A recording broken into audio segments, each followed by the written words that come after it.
Good morning, print fam. Today I'm working on this really big piece of vinyl. It's actually the second time I cut this vinyl, because the first time I cut it I forgot to not cut it in mirror, since that's what my program is usually defaulted to, because I do a lot of HTV. So I'm super glad that I have this table, because this would be a big pain in the butt to do otherwise. I'd have to get the kitchen table cleaned up and make sure there's no food on it, take it inside, and it just would be a pain because I have little kids and there's always something sticky on there. So I'm super glad that I have this table. So I'm gonna get this done. Got a couple other small projects that I need to get done this morning. Then I need to run and install this, pick up some stuff from the post office, and then I'm still trying to finalize an outsourced backdrop. I'm getting a little stressed about it because they need it by next Friday, and I'm worried about timing of getting it in time. So hopefully we can get that all squared up today. So let's get some time lapse going.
Alright, print fam, I'm in the truck going to do an install, and then I gotta go to the post office to get a bunch of boxes that were delivered there.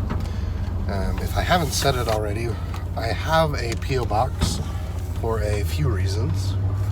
One, because I'm a home-based business, it gives me an address that is not my home, so if someone does look up my business, they can't find my home.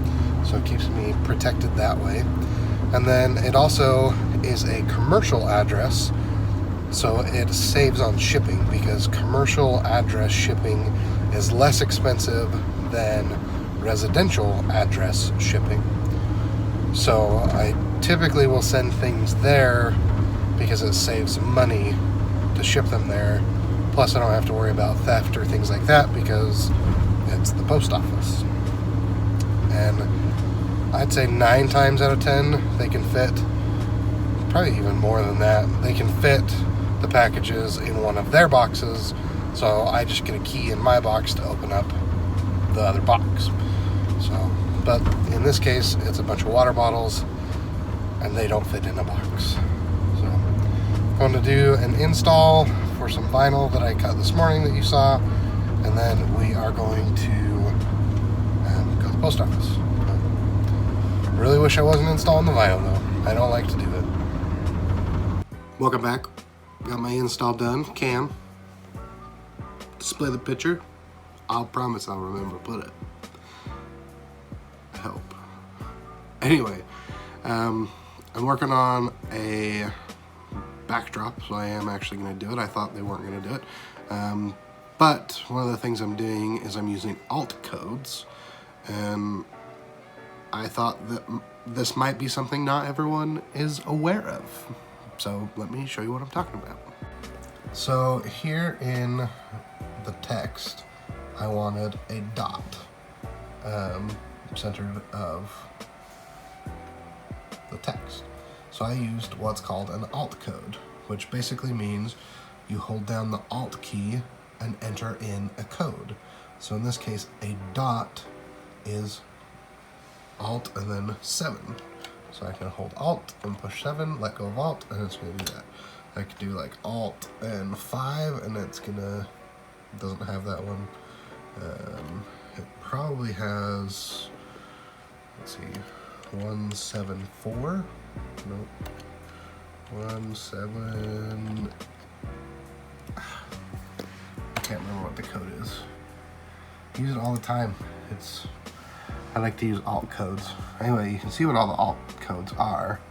But the ones that I tend to use the most and just never remember are the dot, which is 7, and then like registered, trademark, copyright. So, 0, I forgot the 0. 0169 is copyright, 0174 registered. This is the one I used to use a lot with my day job. They also have like TM and everything that you can, TM, there it is. 0153. So not every font is going to have it. 0153. Oh, yep, that one had it. TM. 0174. So it makes it really easy to get the little extra things that you need without having to like make a circle or make a diamond or go find a vector image or something. So check out alt codes. So fun fact about alt codes, my favorite band is called Alt J, and their little symbol is like a triangle, and it's called Alt J because if you're on a Mac and you press Alt J, that's the symbol that you'll get, and I think that's pretty cool. Alright, Print Fam, I've just been working the last few hours on the computer. I printed some stuff on the latex today, but I don't think I showed that. Some stuff for Bob and a couple things for me. Mine are out on the workbench that I still need to finish weeding. They're so small that I'm going to reverse weed. So that's applying the transfer tape and then peeling the excess off so that it leaves the printed stuff on. So I'm going to do that tomorrow. I also got a rush order for 130 transfers, and it's really 260 transfers because one's a left chest, one is a back. I hope I have enough media. They want those by Monday, so that's going to be a lot of what tomorrow is. I also need to go do some computer stuff at a couple of my customers that I still have hanging on from the computer repair business. I'm not quite ready to let a couple of them go. So, gotta get that done tomorrow. I did end up getting that tension backdrop purchase or order from a customer. It's an 8-foot tension backdrop, so basically it's got tension tubes or tubes, and it's a polyester fitted sheet that goes over the tubes. I order that from a company called B2 Sign. They're out of California, and basically almost all of their product is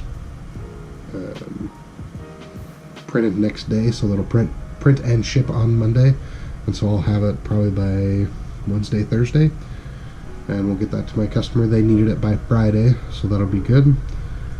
And yeah, my big goal today was just to get as much stuff done as possible.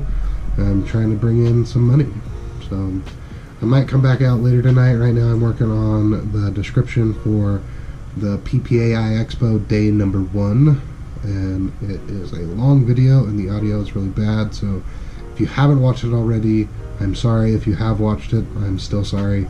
And thank you, Cam, for going through all the footage. I know it was a lot of work, so thank you, Cam, for doing that. But I'm going to call it a night, at least for now. Like I said, I might be back out, but nothing worth filming. So thanks as always for watching, Print Fam. If you have any questions about what I do, why I do it, how I do it, etc., leave those down in the comments. If you want to support the channel, you can do so using the links in the description, or you can just share the video, like the video, subscribe if you haven't already. Thanks again, Cam, for editing the video. Really appreciate you. I think that's it. So we'll see you next time, Prep Fam.